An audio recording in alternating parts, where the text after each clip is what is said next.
टपूकड़ा दहेज उत्पीड़न का आरोप ससुराल पक्ष ने बताया बेबुनियाद। युवती की हालत नाजुक। टपूकड़ा के चौपानकी थाना क्षेत्र के गांव सारे कला की रहने वाली एक विवाहिता को गंभीर हालत में अस्पताल में भर्ती कराया गया है। युवती के ससुराल भटकोल गांव में है। युवती के परिजनों ने ससुराल पक्ष पर दहेज की मांग और मारपीट के गंभीर आरोप लगाए हैं। वहीं ससुराल पक्ष ने इन आरोपों को बेबुनियाद बताते हुए खुद को निर्दोष बताया है। उनका कहना है कि उन्हें झूठे मामले में फंसाया जा रहा है। फिलहाल युवती का अस्पताल में इलाज जारी है और उसकी हालत नाजुक बनी हुई है। सूचना मिलने पर पुलिस ने मामले की जांच शुरू कर दी है। पुलिस का कहना है कि जांच के बाद ही पूरे मामले की सच्चाई सामने आ पाएगी।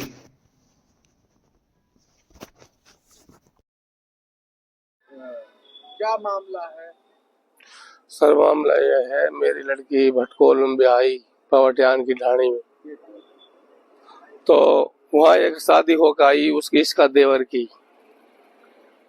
जब इसका देवर की शादी होकर आई तो ये बोला इस लड़की का परिवार घर वाला अगर मेरे लिए उल्लू गाड़ी मिली इस ब्याह में, अगर अपना बाप पे गाड़ी दिवा और न या पैसा दिवा अपना बाप पे। मेरे लड़के बोले हम गरीब आदमी, हमारे बाप कहाँ से देगा पैसा, कहाँ मैं एक ली होती जब भी देता, मेरे 4-5 बहन और भी हैं। तो उसके बाद में 1 महीने के लगभग की बात होगी, उनने साथ मारपीट करी। मारपीट करने के बाद में जो इस पर जेवर है वो भी छीन लिया। तो मारपीट करके यहाँ पर घर पे भेज दी। अब जब सुबह मैं यहाँ हॉस्पिटल में ले डोल रहा हूँ, फिर अब नीमच में राखी, हॉस्पिटल में राखी हूँ, सुबह ले आया हूँ। इसके मार दी, लात दी पेट में, उससे बता दी सोजन आ गया, सिर में भी चोट आ गया, आंखों से दिखता बंद हो गया, पैरों में भी चोट आ गई। तो इस वजह से अब जानना सुले डोल रहा हूँ। मेरे लड़के और मेरे पास में एक बार भी नहीं आया। अब स्थिति कैसी है? अब लड़के की स्थिति खराब है, नाजुक स्थिति है। अब तो लड़की मरने के काबिल आई पड़ी। जी सर, ये हमारी लड़की इरफाना, जिनकी शादी हमने 2018 में की थी, उसके बाद 1.5 लाख रुपए बाइक भी दी थी, बुलेट बाइक। और चलते चलते ये हुआ कि उनके दूसरी शादी छोटे भाई की हुई और उस शादी में कुछ ज़्यादा मिलने से, बोलेरो गाड़ी मिलने से दहेज के लिए प्रताड़ित करने लगे। धीरे धीरे करके वो बढ़ता गया प्रताड़ित करना, और उस पर अच्छा सा मारपीट करके लड़की को घर से भगा दिया। आने पे फिर ये हमारे जो गांव वाले हैं, भाई हैं, इन्होंने अपना दिखाना उनको, तो हॉस्पिटल अपने जयपुर ले गए। जयपुर से भी जवाब मिलने के बाद अभी अंजुमन में 4-5 रोज के लगभग अब अंजुमन में है।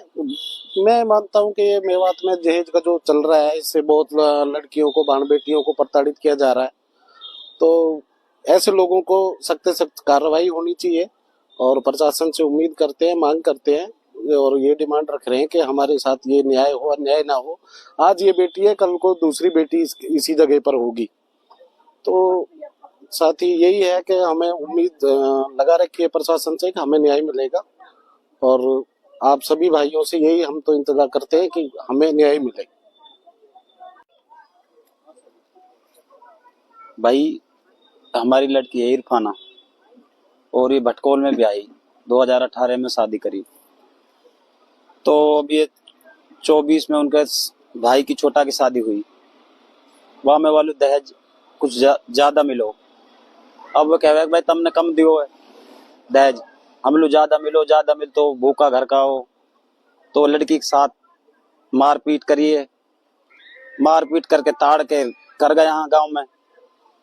वह के बाद ये गांव वालों जो दिखा तो डोलो जयपुर तक, निम्स तक। अब लड़की यहाँ हॉस्पिटल में अंजुमन में टपूकड़ा इलाज चल रहा। लड़की का नाम क्या है? का नाम साजिद है लड़का का नाम। पिताजी का नाम आस मोहम्मद। वो तो इस पार हो गया। डायरेक्टर अंजुमन हॉस्पिटल टपूकड़ा दीन मोहम्मद जी, हमारे यहाँ पे इरफाना नाम का मरीज 21/1/2026 को आया था, जिसकी परिस्थिति अभी सही नहीं है। जो हमारे डॉक्टर हैं विशेषज्ञ, उनका इलाज चल रहा है। मरीज अभी अनकॉन्शियस है जो स्टेटमेंट देने की कंडीशन में नहीं है। सर ये घटना ये है कि वो जो इरफाना नाम की थी वो हमारे मेरे से छोटे वाले भाई के घर में थी, साजिद के घर में। तो वो 2024 में 10वें महीने की 30 तारीख को 11 महीने की 30 तारीख को मेरा भाई 22 जत उसको घर करके आया था, छोड़ के आया था, पहर के छोड़ के आया था। उसके बाद में आज तक वो हमारे पास ना आई है। हम काफी बार लेने के लिए भी गए, हमारा भाई भी गया, वो बार बार यही बात बोलते हैं कि भाई हम उसको रिश्ते को नहीं रखेंगे। हमने कई इधर उधर आदमियों से बोला भी, कहा भी, लेकिन हमारी कोई वो नहीं हुई। उसके बाद में अब वो 1.5 साल से अपने वहीं है। अभी वो हॉस्पिटल में गए थे, वो डॉक्टर बता रहे थे वो सीरियस हालत में, तो क्या आपकी तरफ से भी मिलने गए हैं? हम मिलने गए थे, हम 3-4 आदमी मिलने गए थे। तो वहाँ पे जैसे ही हम मिले, हमने डॉक्टरों से भी बोला, डॉक्टरों ने देख रेख की उनकी।